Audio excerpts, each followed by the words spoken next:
Okay, 2 questions left. Next one's going to be taken by Derek first. Question is, what will you do to combat the amount of litter, noise, etc. by advertisers outside the front of the university and union during Welcome Week? Damn, that's a good question. Well, obviously, Jay mentioned earlier there's legislation being put through by Northern Irish, by Stormont even, to combat litter by putting the blame for the litter not on the person who drops it, but on to whom the litter belongs. Now, I think this is a good idea, but again, the main problem with this being enacted would be that students need to be made more aware of it. So I would, one of the uses for the money that I would sacrifice in taking a pay cut could be the production of posters to be put up around the Students' Union and around the university that say, look, if you see people doing this that don't belong to Queen's, report it to the PSNI or report it to the relevant authority.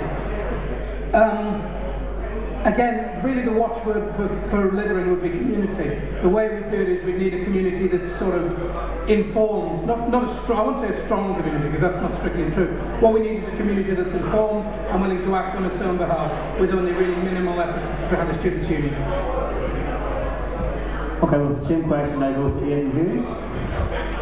In relation to Welcome Week, I think a lot of first-year students who come to university and to Queen's for the first time, and a massive part of the Welcome Week and the atmosphere that goes with that is the people standing out there, is the fact that they're making a big deal out of that. And I think that's an essential part of Welcome Week for people. So to say, oh, we should just ban that, or to not allow that whatsoever, or to condone that in any way, that's not the way forward. What we need to think about is to try and get ways where, with this legislation, where it's the leaf that belongs, the people that belong to the leaf that belongs to, that's going to be an essential part.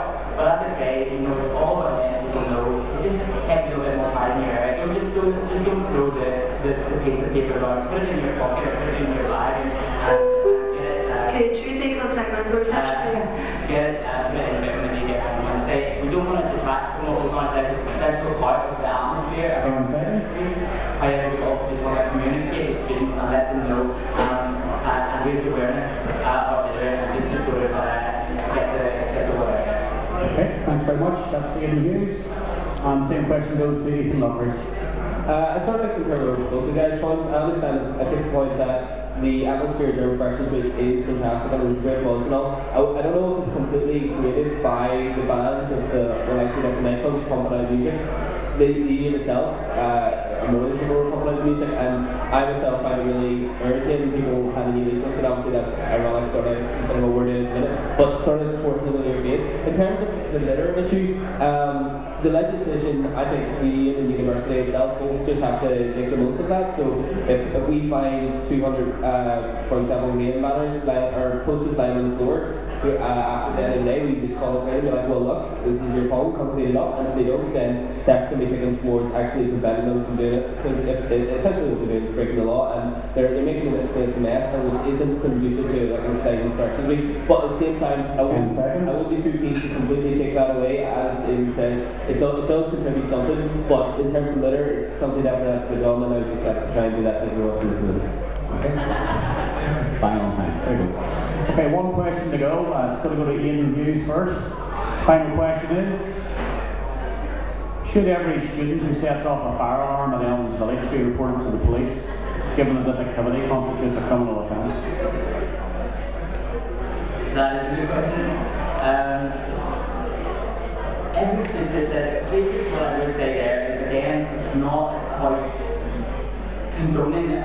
It is about condoning that behaviour, but it's not about simply going for students to the throat. It's about, I say, it's about letting people know this is, I'm sure a lot of people don't even know that is a criminal offence. People come in, they're drunk, they're not really paying much attention to their behaviour. It's about letting them know this is the action that could be taken. The police is a bit too far, there must be disciplinary measures in place. However, not to the point that you're going to contact the police, because we want to build up, it's all about building options, certainly to the representation, supporting students, it's not about condoning them. So we want to be there, let them know this is how we go, to sort of, don't set off a fire alarm, try and encourage them not to, and sort of take more pride and responsibility around the area. Okay, thanks very much. That was Aidan Hughes. Same question now goes to Ethan Loughrey.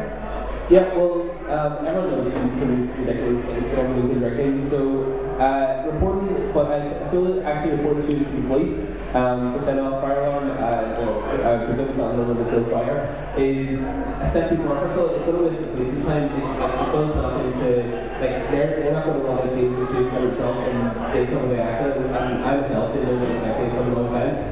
So I think it would actually need to promote the awareness that it is a criminal offence for students, and I'm sure we would be a bit less likely to break that law. Also, I think using the disciplinary code again, that's what it's there for, saying, look, like, taking it, not just that's not just one wee small step in the disciplinary code, that's high up, because there's some fire brigades time, people that actually need that time. So, and then again, if it escalated, then you could use the threat of police to again discourage students a bit further. But I don't think in the first instance that students should be reporting to police. As I said, it was police time. I'm sure the students didn't know that and would feel absolutely terrible and think that actually knowledge it needs to be spread that it is. Same question to Derek Crosby. Yes, in terms of people who offend more than a certain number of times. Yes, if someone has done it with malicious intent.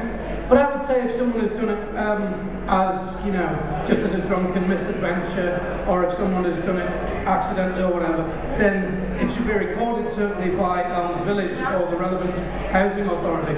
But I don't think it should become a police offence personally. Okay.